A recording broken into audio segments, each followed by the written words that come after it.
We have all experienced a moment when a shift occurred, something that stopped us in our tracks and created a moment that led us to change direction, experience an awakening, or brought us much needed clarity. Tell me a story or empowering and impactful stories that changed everything. Join our host, Karina Felix, as she creates space for you to tell your story. And now, your host, Karina Felix. Good morning and happy Wednesday. Today is our Tell Me a Story. So I welcome you to tell me a story. And today, my guest is Vismaya Rubin, founder of uh, Living in Gratitude Today. And let me bring Vismaya on right now. Hello, Vismaya. How are you?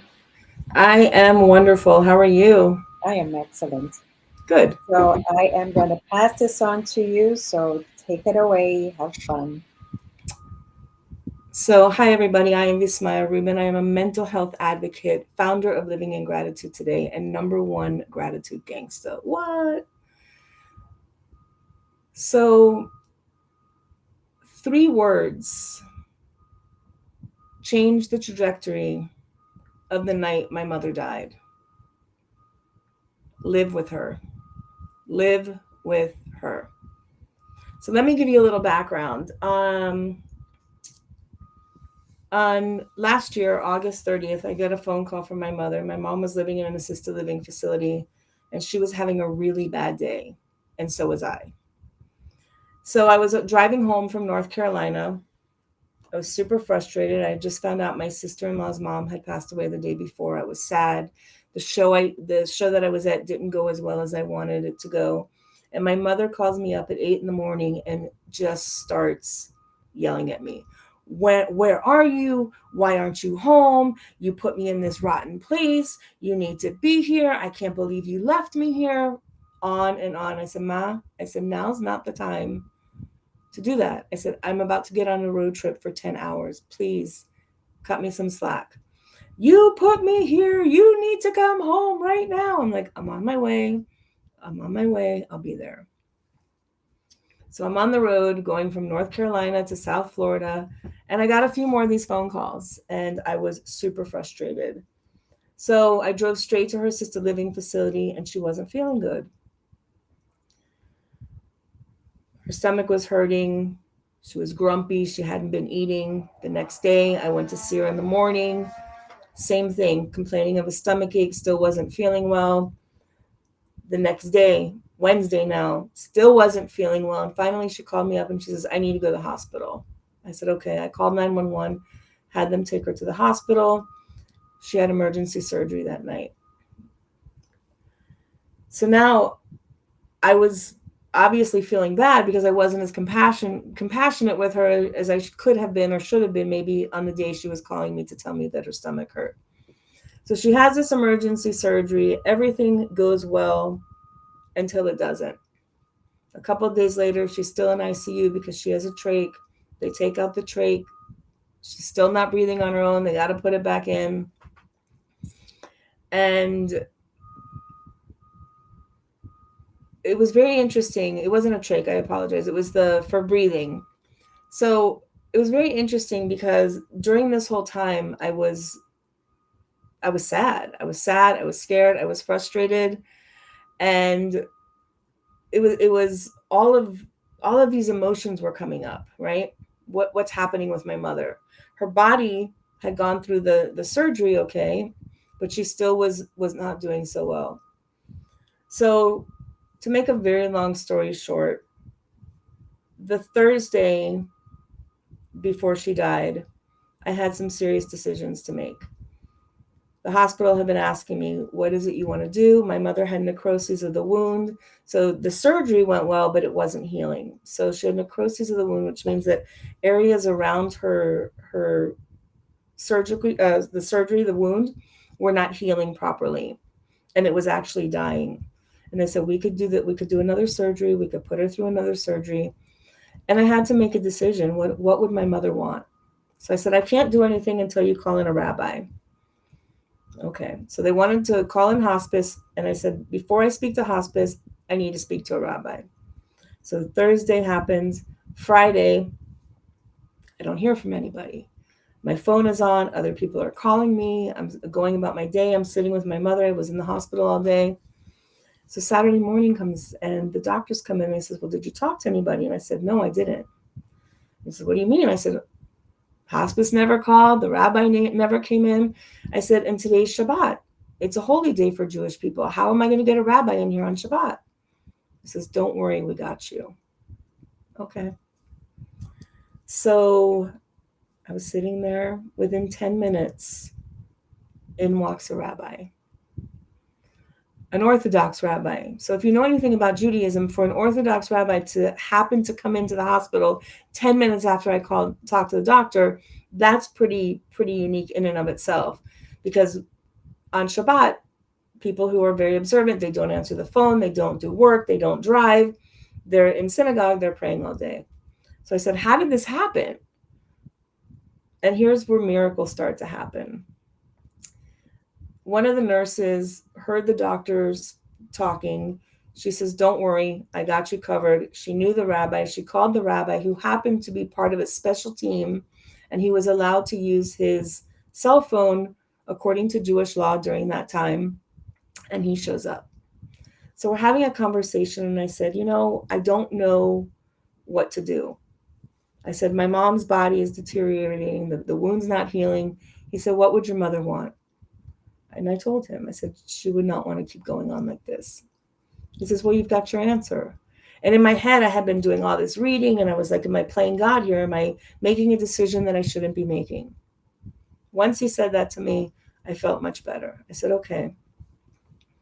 So then we called in. So hospice called in. But here's the miracle. If hospice would have gotten, I didn't tell you this part. So hospice said to me when they called me on Saturday that they called me Friday and they couldn't get through on my phone, which was interesting because I had no missed calls. I didn't receive anything from them. So Saturday, now I have hospice coming in, but I got to meet this rabbi. So he says, call me after Shabbat and let's see where we're at. Perfect. So hospice comes in, and the ambulance driver, the EMT, they were amazing. They said, come with us. You can drive with us in the ambulance, and we'll take you to hospice. Okay, so here's another miracle. We went from one hospital to another hospital. Well, in that second hospital that had hospice, you could only have 3 people in the hospital room. But because I went in the ambulance, nobody knew I was there. So remember, that's part of the story, because there's something magical here.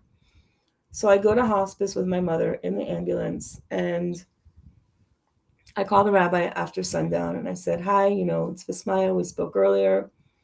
And he says, I'm not a man of many words, but here's what I'm going to tell you. Live with her tonight. Live with her. I said, okay. And I had to think about that for a minute. Live with her. Which is kind of ironic because, in essence, my mother is dying and he's telling me to live with her. So 3 of my best friends decided to come see me that night. And it was Saturday night. They all came in. Now remember, we were only allowed to have 3 people in hospice or in the room. But because they didn't know downstairs that I was there, they let my 3 best friends come in.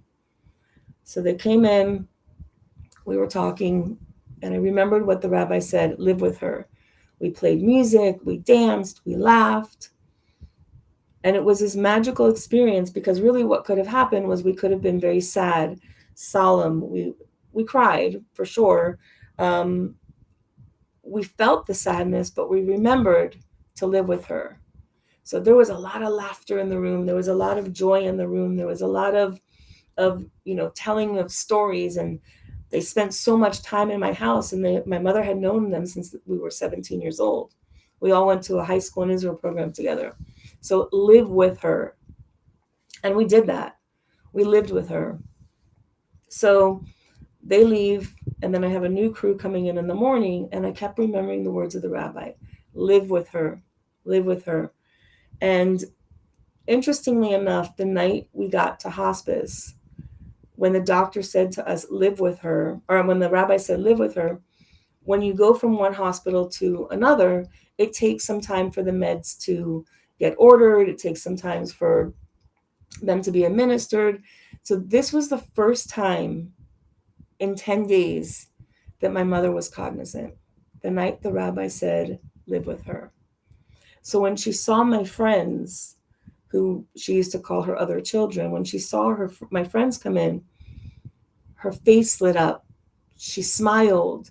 She could acknowledge conversations. She would shake her head yes, or nod her head yes, or participate.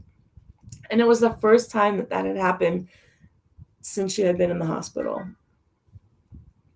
So again, we laughed, we played, we danced, and she participated. So the next morning, I had that mantra: live with her, live with her, live with her. And it was gut wrenching because I knew that we were taking up the tube that day, and that she was going to be breathing on her own, and that death was imminent. So there was sadness. You can hear my voice. But there was also joy. Live with her.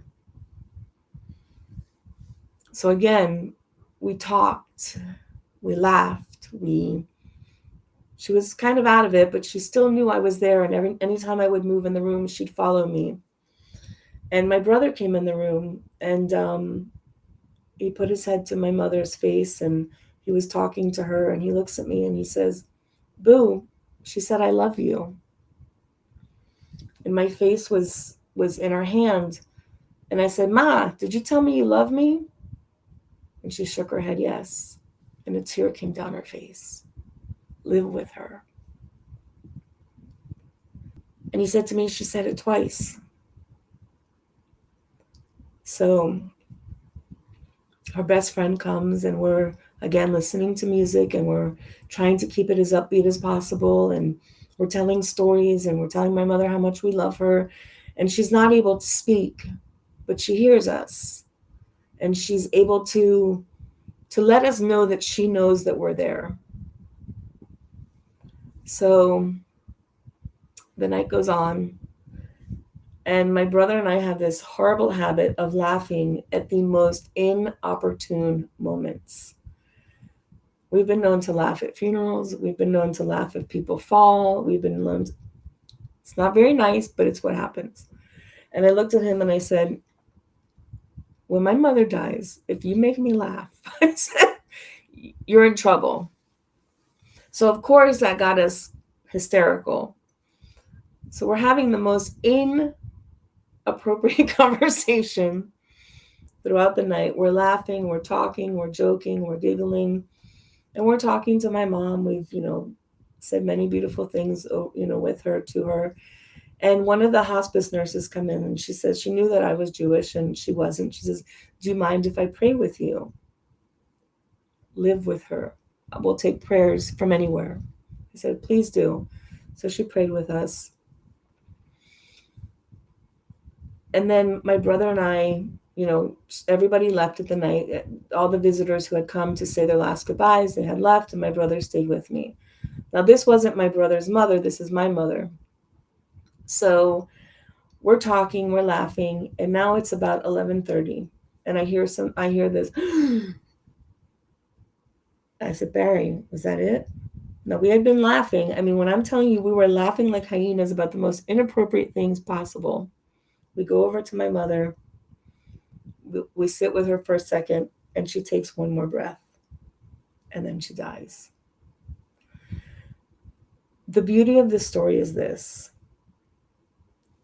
Even in grief, we can have gratitude.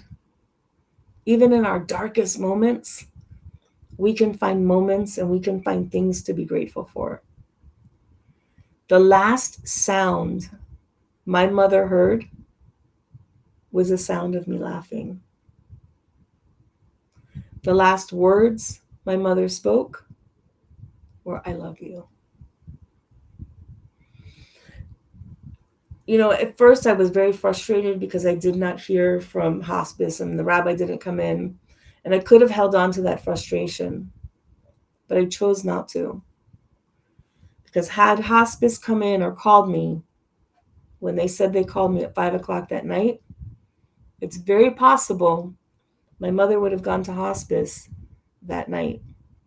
And then the following day, she would have been gone, which meant that I might not have met the rabbi that I met that said those words to me: live with her. So I didn't get frustrated. I figured everything at this point is happening the way it's supposed to happen. And I just let it roll. When I met the rabbi and those 3 words were said, it changed the trajectory of my mother's final night. So I invite you that when you're in a space of sadness, see what plays out. When you're in a space of grief, see what pans out. And remember, remember, remember, when you're watching a loved one go through something traumatic, live with them.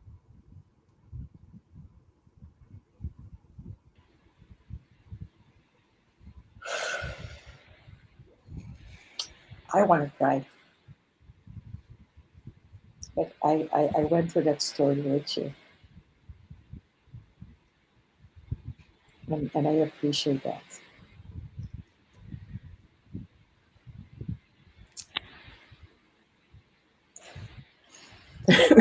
You know, I mean, you're right. We can laugh because that's what we do best, and that's the best thing for us to do. It's And interesting again, that we're having this conversation today because next month is a year that she's been gone. wow, that's fast. My goodness. And I remember those words from that rabbi. And every now and again, I'll text him and I say thank you. And anybody I know that's experiencing death with a loved one and they're by their side, Yeah, I tell them, live with them, live with them. that's And I think it's a that's great like, message, you know, even for us that are alive. Put down your cell phones and live with your people while they're alive. you know, I love that you did what you did because there is nothing worse than mommy thinking I'm leaving my baby behind.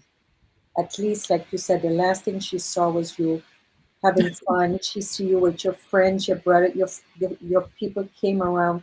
She saw that you were going to be okay, and that gives her that peace to to transition peacefully without that angst and overwhelm of, oh my goodness, I'm leaving my baby. She's sad, but at that moment she could say she's going to be fine.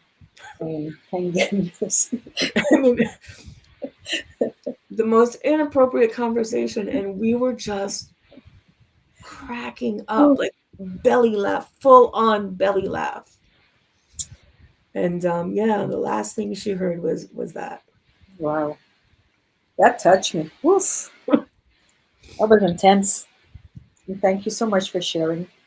It was my I know pleasure. that was not easy to put out there, but thank you for sharing that because that's extremely great advice for many of us when we're dealing with loss.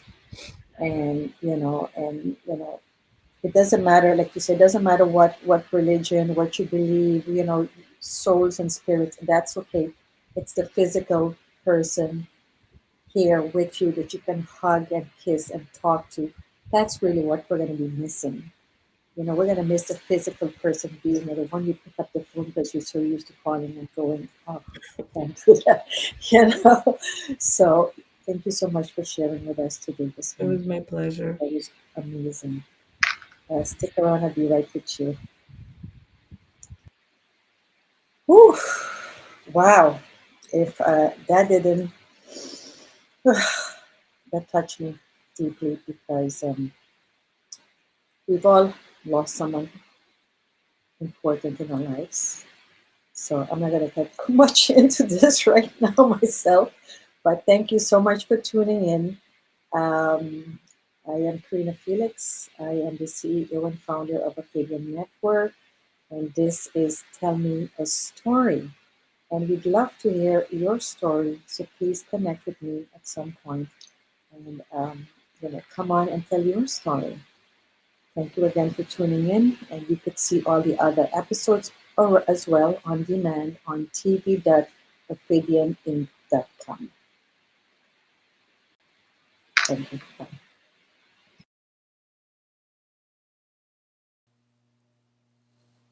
Thank you for watching Tell Me a Story.